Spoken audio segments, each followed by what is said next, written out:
think the cool thing about digital QC is that, we've been doing QC forever, and we talked about a new way to bring it to the table for CMs that may not be doing QC. I think it's a really, really powerful tool for component manufacturers. The data that we're going to collect is going to be awesome. It's going to provide a lot of help to not only our own business, but people like yourself that may have to go out and help us in the field with problems. It's going to revolutionize the way our industry functions with QC and QA, don't you think? Yeah, and so why don't you tell us a little bit from that vantage point about your point of view with respect to issues that you may face in the field and what your vision is for solving problems in the field downstream using the digital QC tool. So the old process, really it was a tool for us to use in-house just to help us better control our quality coming off of our production lines. And then most recently I had a friend who had some trouble in the field, had some problems with the scrutinization of their product. And once it happens to you, you get really concerned about it. So it hadn't happened to us, and so it was something that I wasn't really too concerned about at first. We just knew that we were trying to build a better product in-house. Then we had an issue. The issue was not easily identifiable where the concern came from, whether it was a building inspector, whether it was just the framer fussing about the quality of the product.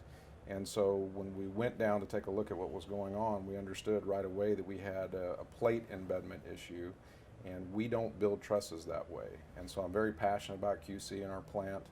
I think that it was an eye-opener, and I really, I called you right away and said, look, we need help with this. I've got to have a tool to prove that we know what we're doing. We're highly intelligent people. We're not just guys swinging a hammer. We're building a very intricate product for our customers. There's a lot of knowledge there. We want the world to know that we know what we're doing, and certainly wanted to articulate that to my customer, but I had nothing. And so this is a tool that I can use to prove that, hey, when it came off of my assembly line, everything was fine. When it was loaded on my truck, everything was fine. And when I delivered it to your job site, it looked great, no problems. So what happened after title transfer that caused this issue? And so that was kind of the start, not only of my problem, but the other issue that I described with my buddy. So do you think, just taking that the one next step further, if you have data, rock solid data, how do you feel like that will help you have an easier discussion with the back charge point of view that often exists in the marketplace? Well, I learned that from listening to you for over 20 years. Put the facts on the table, right? So the data is so critical. You love data. I believe that it will be rock solid. It's something that I can go back to my customer with and present, and at least have something to show them that we know what we're doing. So the more data we collect, the better off we're going to be. I think people are scared of that in some respect because of the exposure. But I like the exposure. I want to know if a piece of equipment is not operating correctly, if maybe we have a new guy on a line that doesn't know how to build the truss correctly. So I think that it causes us to be better. It's going to prove to the world that we know what we're doing and that we're serious about the product that we're manufacturing. Yeah, so one of the things that I've heard, just in terms of the concern about data, because data is a double-edged sword. And so when you think about having more data, can that be used as an indictment or an advantage? And certainly the indictment piece, from a manufacturing plant perspective, and I'm going to ask a question, it's kind of a long question, but from a manufacturing point of view, the indictment would be not doing the continuous improvement, not making a correction. So as you take a look at QC going forward and having the data, what is going to be your mission from a management perspective inside your plant to take away the risk of having data downstream that somebody would say, well, you really don't have a QC plan because your data shows you don't. That there may be ways to have a conversation again because of your management system? Well, it's kind of like being a doing forensic research, and that's what you like to do. I like to do it as well. So I want to know where the problem's coming from. So I don't look at it as a threat. I don't look at the exposure as a problem. If I can prove that we know how to build a quality product and that we don't have issues coming off of the assembly lines, then that should set my customer at ease. If there are problems, so I'll air out my dirty laundry. It was a multifamily or student housing project, and one side of the truss had connector plates that were pulling out. So obviously we were concerned about that because our truss equipment was manufacturing the product correctly. As a matter of fact, immediately after we saw it, we went down there and checked it, did our testing on the embedment, everything's fine. So what happened? What happened from the time that we delivered it, so the call that we've got that we have a problem? And those are things that I like to know. I want to know what's going on in my plant. So I'm not worried about the exposure to someone in the field, because I think those conversations need to be had. If they're having issues and they're concerned about it, or inspectors are scrutinizing our product in the field, then it's going to make me better. Let's say I do have a problem. Well, I need to eradicate it. I need to find it quickly and get it out so that we can continue to build a good product. So one of the things we're thinking about, obviously, as we take a look at the QC process, is management information systems. So there's two facets to this. One is, how do we end up having better information in the field and extol the virtues of the component manufacturing operation and its quality for providing very reliable structural framing, to the implant management piece, whether that be training, whether that be looking at machinery, obviously control charts. How, as you're the committee chair for QC, how do you see us, staff, and our members working together to get that to provide meaningful information? So one of the things that we're doing is gathering a lot more data. So think about, you have to go back to the old school way with the vellum and all your reports that you're going into the office and entering the information. You can't tell hardly from one line to the next who's outperforming the other. There's too much there that you're having to put on the shoulders of someone to present some kind of chart. But with this and the help of staff, we can start analyzing each individual line and their performance and who's producing a better product. And so that's going to help us have some interaction with our guys in the shop to, I always say iron sharpens iron. So if one guy's building a little bit better product than the next, maybe that's going to force a little bit of, competition there, and they'll want to do the very best they can to build a good product right next to the guy, that's doing the better job than maybe he is. So I look at it as a tool, not just in the field, to help us with somebody like yourself who's an expert witness to maybe a problem, but to help us internally get better. So what about kind of managing by line and machinery, and do you think there's any potential for having early warnings on maintenance, those kinds of things? Absolutely. Yeah, it'll open the doors to a lot of different things that we're not able to get from the old system. I don't really like to compare it to the old QC process because it really is not the same thing. This is really not about QC. This is much bigger than QC. It's truly a way for us to sharpen everything, not just internal management, but our perception in the field as well. So it's pretty neat. Yeah, but I would like to know from you, so we talk about what people are concerned with the exposure or the unintended consequences. So what do you say? I know what I tell people, but you're the guy, right, with all the knowledge. So. As we take a look at, from our vantage point, the entire group and our entire SBCA, we have a Framers Council. We have to be concerned about their point of view. We work very closely with NCSEA, National Council of Structural Engineers Association. We have to be concerned about their point of view.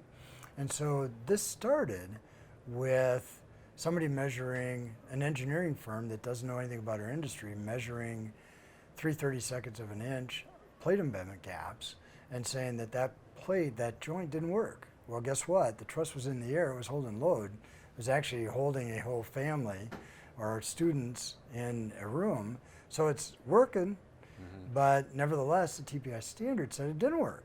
And so obviously without data, that says, or the data that's in the standard with no pushback on that, said, we have a joint that doesn't work, so it's got zero capacity. Well, that caused us to begin to rethink the way we're talking about QC, because it's really difficult as engineer to engineer in an environment that's adversarial to have a persuasive argument without data, because they're not going to believe it. And you didn't have the data. We had no data. Right. And the easiest way to get out of a situation like that is to be able to say, and this is in a nutshell our vision from the beginning, is if I have one of those trusses on the job that has a QR code that I can attach to a truss that was in the plant and has a born-on date at the plant, and I've got a picture there and a picture here, and they're the same or different, we can begin to ask the question, why are they different? Or if it's the same, it wasn't a manufacturing issue. But if it was really good in the plant, and it's not good here, was it installation? Was it handling? Was it weathering? None of those questions could be asked. The instantaneous default for engineers outside of our industry, where they don't understand our industry, oh, truss manufacturer has a problem. Truss manufacturer bad. It's way more complicated all the time than that. So with a digital process, we can use statistical quality control. We can attach data where anybody can go through this process and say, has something changed from the born-on date? So as you very well know with TPI 1 in the contracts, when we turn over title to a different owner, at delivery, they should check those trusses, because we'd really like to have it checked and repaired. And when they start installing those trusses, they, by law, have to check them again. Check and repair. And if the time comes when we actually have them installed and everything's done, we can have them checked again after the installation, because it's a lot easier to repair them prior to HVAC, plumbing, electrical in. So it's going to help us too with, we constantly get back charges from customers because they feel like it's our responsibility to take care of that. Don't you think it's going to solve that for us too, or at least help, right? Well, it's back to what you said earlier. It's a way to have data that says who's responsible for the change. And with responsibility comes accountability, right, so that you can end up saying, at least have the debate. It may not solve the back charge, but at least right now, the answer is, well, I'm buying it, you're the bad guy, you pay it, and that's all the discussion there is. This allows the discussion to be unemotional, saying, well, take a look. At the manufacturing operation, we had a great plate. We don't now. What happened between then and now? And you may end up seeing, one of the things we've seen when we do forensic analysis is you start looking at the pictures, because that's really all you have, and you can see changes. And you may see a scratch on a web, and all of a sudden you take a look at the plate and the plate's moved. Well, that wasn't a manufacturing scratch. That was a scratch in the field. And so now we can have a discussion about that, because it gives you some real tangible evidence to talk about. So all the way through this process, from framer or from the owner to the installer to even the building official, we have a golden opportunity to have SBCA, SBCRI become the vehicle that expresses our industry's desire to have a quality product. We've had a lot of good sessions with Digital QC. Some of the pushback, maybe a couple of questions that people had today were, how are you guys planning on looking at every single joint? And so kind of give me your thoughts too on that, because I have an explanation that I felt like was pretty good, but I want to hear your thoughts on it too. Well, as we go down the path, we had this discussion years ago with anti-TPI 1. So the academic side says we need statistical quality control. So that can be really, really extensive in terms of amount of data.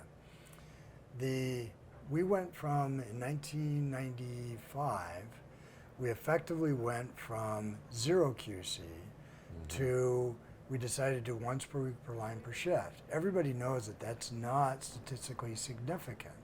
So we're going to have to fix that.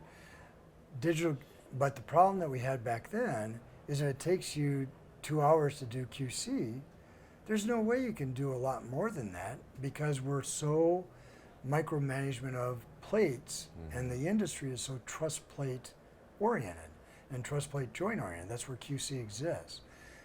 This was intended to make that process streamlined. And if we get more data, and the data is not hard to accomplish, now we have more statistical reliability, that's going to help us. Yeah, I've had a ton of people come up to me by going down to the booth and looking at the demo of how awesome this product is going to be for them. So it's pretty neat to see. You know, just the ease of use is going to be something that guys that are using the QC program now can really benefit from. But again, I don't necessarily know that I always pitch it that way, that it's going to cause you to be a lot more efficient with QC, but it sure is going to gather a lot more data. So I'm excited about it. I think it's going to be really great. Well, I think you mentioned, and I would like your perspective, with in your plant with your son doing QC and the group down there doing QC, you've gotten familiar with it. Because the one thing I think that you've said often, it's a balance. I mean, it's clear, and you may want to go through the process of starting from the design out to the plant, getting all the information, the vellum, all of that, to the one thing that the thought process we have is more data, because more data allows us to have a different discussion. I mean, it's a little bit difficult to go back to the field discussion that we had. You need a few trusses on that job to end up having people feel good about, well, there's more than just one truss out there that's right. been. So one of the misconceptions is that, I heard it early on when we started talking about this. Somebody kind of walked past me in the hall and said, well, we're doing QC now, so maybe I can go to a part-time QC guy. That's not really the intent. It's a lot easier. So you talk about the old days where we had to go out and fill out, do the check and then come inside the office and put it in the system. This is a lot easier to do, but what we're really after is for them to continue to fill their day full of QC and give us all the data that they possibly can. But the process that we were using before was a lot harder. So I don't necessarily see it as a means to cut your QC guys' time down, but it certainly is going to make it a lot easier. So the tablet concept is awesome. Everybody uses a tablet and a smartphone now. So it's going to make it to where I think that they get excited about what they do. How many people get excited about filling out a form and then carrying it into the office and doing data entry? Well, it's slick. They just take the tablet out and it's hooked to the internet, and you just take a picture of the joint and understand whether it passes or fails, and there's a lot of information there that can be quickly gathered. And so that's what it's doing for us, is it's an eye-opener to our entire group that we're going to be collecting all this data, so I need you to build a good trust, because either way we're going to see it. So do me a favor and take me through kind of what QC was 2 years ago for you, a day in the life of QC, to a day in the life of QC today. Well, QC today is a lot different because we're having to learn the new system. We're in alpha testing, and the buzzword is big everywhere. It's big at our office, it's big here at BCMC, but I think back in the old days, and even just 2 years ago, you would see a mountain of paperwork sitting on somebody's desk. So here's a problem that we had. They would go out there and do their inspection and gather all this data, and it would sit on someone's desk and not get entered into the system. So I'd have somebody from your office calling and fussing, saying, we don't have the information, I need it entered. So this, eradicates that problem. But now if I look at it, I actually have excitement. I can remember back in the day when I chaired the QC committee years ago, we'd have 5 or 10 people show up in the room. Now I have people excited about it, so it is cool. So it's fun.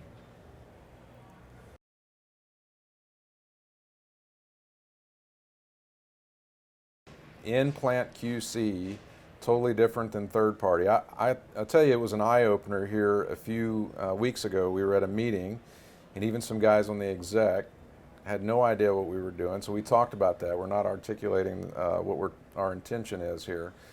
So a lot of people have third-party inspections. They come out quarterly and check trusses for moisture and things like that.